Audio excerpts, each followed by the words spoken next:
Welcome back to our Purple Rains series of videos. Now to this video, this is my favourite chart video. This is the one I'm going to do like I did with 1999. I'm going to talk about the charts.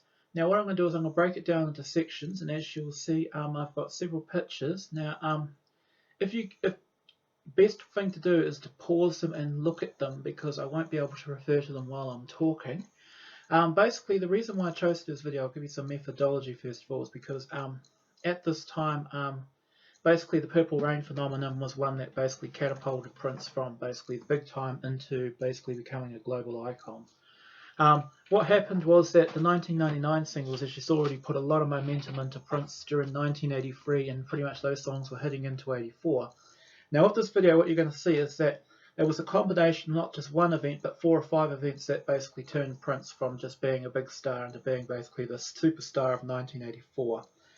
And before we get into anything, I just want to explain to you why I do this video. Well, first of all, it's fascinating to see how basically a different audience of people, in this case mostly American white people, picked up on this artist and turned him into basically the biggest star and pretty much destroyed the Michael Jackson phenomenon overnight. The thing about Prince and Purple Rain was that it wasn't just a great album. It was first of all the singles. When Doves Cry led off, went to #1, then out came the album Purple Rain, and then of course out came the movie. And then after that, to add to it, basically out came the big Purple Rain tour. And in addition to that, what you'll see too is that it wasn't just the Prince music making waves. It was also the music by The Time, Ice Cream Castles, and also Sheila E, and to a much lesser degree Apollonia 6, that just kept building this thing up to fever pace. Now, basically, why choose Billboard magazine? Well, first of all, Billboard basically was the biggest magazine at the time. It was the music industry magazine. There's a site which is called American Magazine History, which talks basically about American radio music history, which has actually got scans of all the magazines going right back to the 20s. And I just basically went through all the 1984-85 issues, just basically recording any data I could find. The joy of that, though, is that I decided rather than just do 1999 and its singles, which I did for the first video, I would basically go and do all the Protege stuff, because generally the Protege stuff didn't do that well under the 1999 era. You only had Vanity 6 and The Time. The Time did fairly well. Their album went gold, but Vanity 6 pretty much went nowhere. But as you can see, Sheila E and The Time really had quite a lot of success. So at The Time's album, actually, I found it didn't go gold. It went platinum, whereas Apollonia 6 didn't. And also, for argument's sake, I also decided I would do the single I Feel For You by Shaka Khan and Melly Mel. Why? Because the song was written by Prince, and even though it had nothing to do with Purple Rain or Prince's whole phenomenon at the time, the fact remains was it was just more visibility of Prince in the marketplace.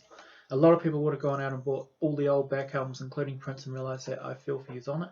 So that's what it is. And another question you guys are going to ask to is, why just do American Billboard magazines? I mean, Prince was a global act, but yeah, that's kind of true. 1999 kind of burst the door open for Prince overseas, but he didn't really get that high on the charts.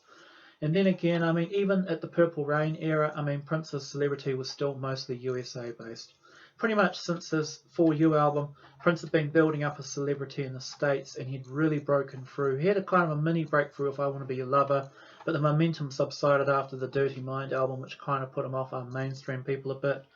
And basically what happened was the 1999 album and singles, particularly the Red Corvette, brought him rushing back in.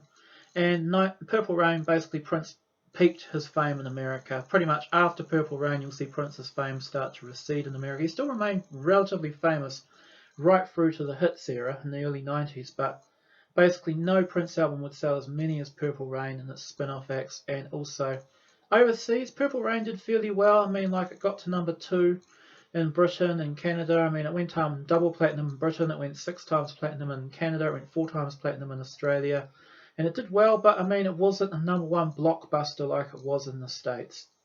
Basically, I mean, when Doves Cry was a top 10 hit around the world, I think it got to #4 in New Zealand and the UK, it got to #2 in basically Australia, and it got top 5 around Europe. But then again, Let's Go Crazy barely got to the top 10, I mean, it got to #8 in New Zealand and the UK. Purple Rain, the single, barely even charted, basically. So even though Prince's fame was increasing, he was not dominating the charts like he was in America. What you'll find is that Prince does not really take off overseas as an act until the Parade era, and he really peaks between Parade and Love Symbol. So there you are. This is the first section, the introduction section. So there you are. There's my bias why I'm only doing American Billboard. I've done Billboard Pop, which is the main chart, and Black Chart, because basically the Black Chart, that's what it was known as back then, was announced as just basically, the urban R&B, chart. Was basically the Prince's first core fan base going right back to the 4U days. And also, the albums that didn't do so well on the pop charts were cleaning up on the black charts. And as you'll see, a lot of the Proteges, particularly Sheila E and The Time, were also scoring big on the black chart. So that's why I've included that as well, and I consider it important. And there you go. So that's the end of the first part. Now the first set of pictures I'll show you will be the performance of the 4 albums, and I'll be right back with you.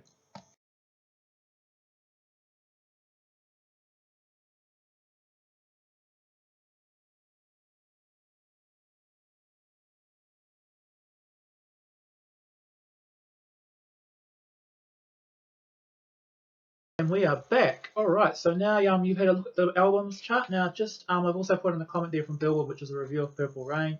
And I know a lot of magazines reviewed Purple Rain when it came out, and they all generally loved it.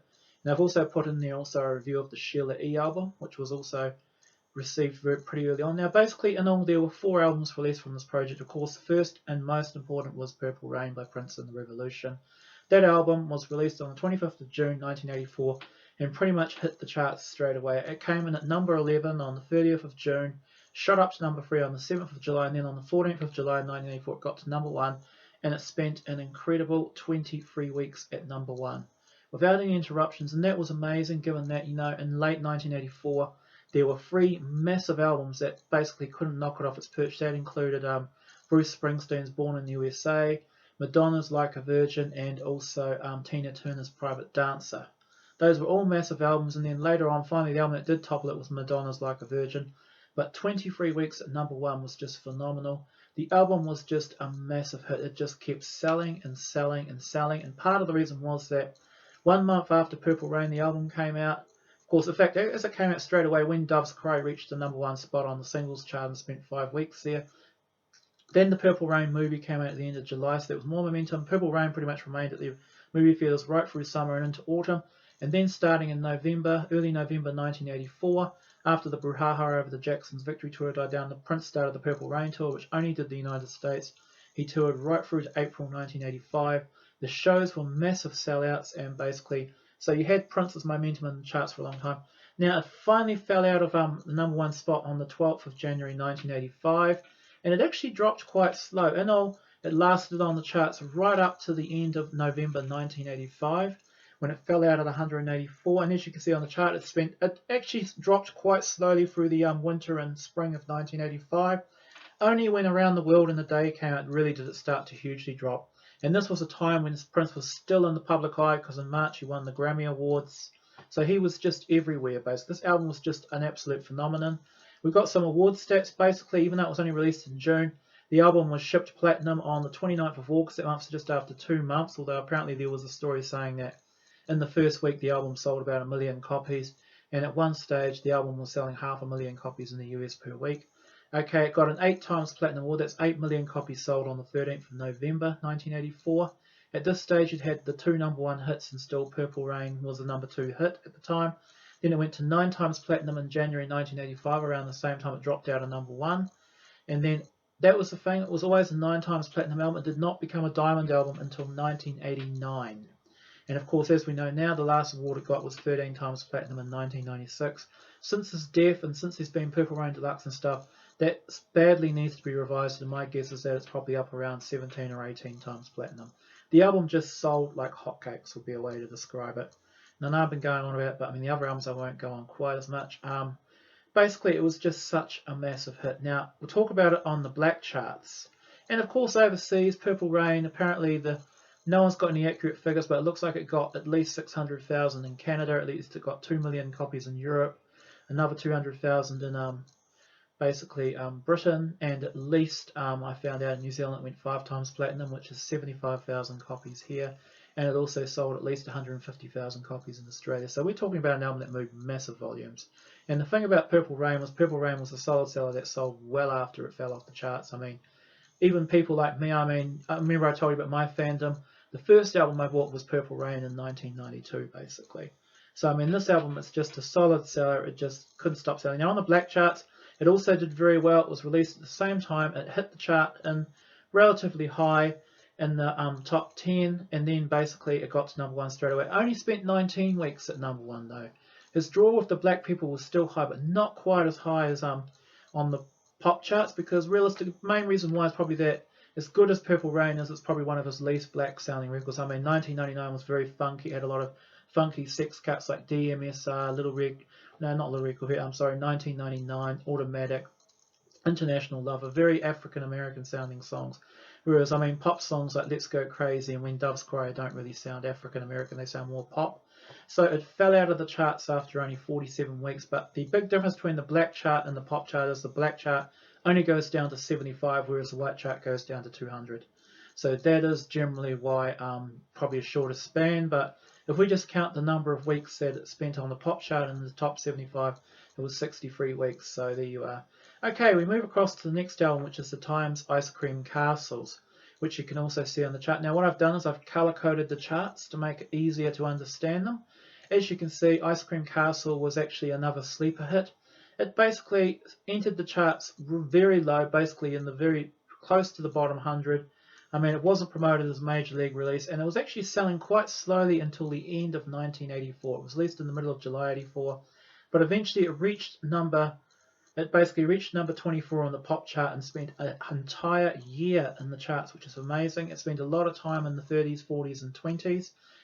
Probably what propelled it, like I'll see when I get to the song The Bird, is that the fact that people were watching Morris Day and the Time perform in the Purple Rain movie and realizing, wow, this guy's really good, and also the music, so they're going out and buying it. Now on the black charts, I mean, the Time have always been a massive drawer, basically. And Ice Cream Castle got up to number 3 on the black chart, and it also got there a lot quicker because black people knew it was an album released to the R&B audience, and it shot up quickly. Okay, and it spent a total of 48 weeks in the black chart, but again, remember there are only 75 places in the black chart, so we don't know how much time it would have spent between numbers 76 and 200. Okay, the third album, The Glamorous Life by Sheila E. This was Sheila's first album. It actually came out at 4 months before the others. It was actually released in late May 1984. The other big difference about it too is that this album was not linked to the Purple Rain movie. Sheila E. did not appear in Purple Rain. None of her music appears in the movie Purple Rain. But what Sheila E. did have though was that she was on the Purple Rain tour with Prince. She was the support act. So people, and also the fact was that her music is incredibly catchy. The Glamorous Life became a top 10 hit pretty quickly. And as a result, The Glamorous Life went gold, almost platinum. We unfortunately don't tell you the distinctions between gold, just gold, middle gold, and near platinum. But my guess is it would have got near platinum. It got to number 24 number 28 on the pop charts and spent over a year in the pop charts. And part of the reason too was it went well into 85 was probably because of the tour. And then you've got the black chart. It got to number 7. So again, she was a big black drawer as well. Sheila E. herself, I mean, I know she promotes herself as Hispanic. She's actually half black. She's only half Hispanic and half black. But anyway, her music was very catchy and it did well. It went gold. And the fourth album, which really wasn't that successful at all, was Apollonia 6. Apollonia 6, as you can see, barely made a ripple. I mean, as we all know, I mean, Prince shore off the best songs like Manic Monday and Take Me With You, and basically left them with filler to sing. The only song that's two decent songs on the whole album, or maybe 3 actually, Sex Shooter, A Million Miles I Love You, and Blue Limousine. The rest is just filler, basically. It only got to number 62 on the white charts, went in late 1984, spent 15 weeks on the charts, went in and dropped pretty quickly. Even their performances on Purple Rain did not really sell albums. In fact, it did so badly that the song Sex Shooter was nominated for Worst Song in the 5th Annual Razzie Awards, the Raspberry Awards. I mean, Prince actually won that in 1986 for his Under the Cherry Moon performance and was nominated in 1990 for Graffiti Bridge, but that was the only time Purple Rain made it into the Razzies. On the other hand, I mean, Prince won Best Original Song in the Grammy Awards that year. Okay, in the black chart again, Apollonia 6 did a bit better. It got to number 24 and spent 20 weeks in the charts. The album did so poorly it did not receive any certifications. So there's your album. So as you can see, I mean, the album Purple Rain really did a lot. The album just never went away, and even now, I mean, it's a chestnut. You ask 90% of people about Prince and they go, oh, I love Purple Rain, it's a great album.